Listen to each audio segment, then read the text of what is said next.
Usually not. So syncope, while obviously people lose consciousness and fall, can cause a head injury, but head injury itself will not cause syncope.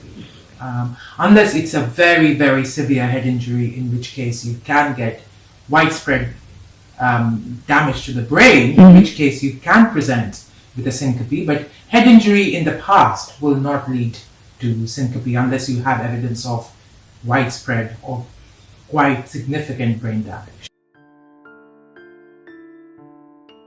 The term vasovagal syncope is used for simple faint. So for example, some of us might have experienced this. Say you are standing in a queue in a very hot weather for a prolonged period of time. The vagus is a nerve which controls your blood pressure and your heart rate. So if you have a very high vagal tone, for example, so your blood pressure drops and your heart rate slows down and you can fall.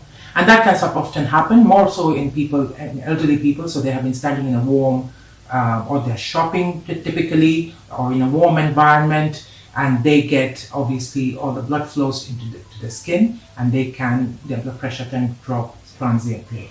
So the head injury per se does not work like that. It doesn't affect the vagus nerve in that way. But you do not get a vasovagal syncope from a past head injury unless you have, obviously, like I said, quite a lot of brain damage.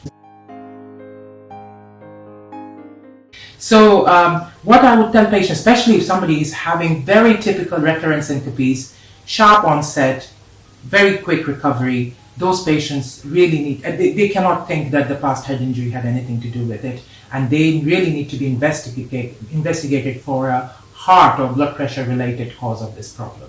That's what I would tell patients, especially patients who are slightly belonging to the older age group, so 60 years and above. If they are on tablets for blood pressure, or they have a heart condition, for example, have had a heart attack in the past, or they are on other tablets that can cause lowering of blood pressure, for example, some of the antidepressants can cause lowering of blood pressure, then those patients really need to seek medical help, and they should not think this is connected to head injury.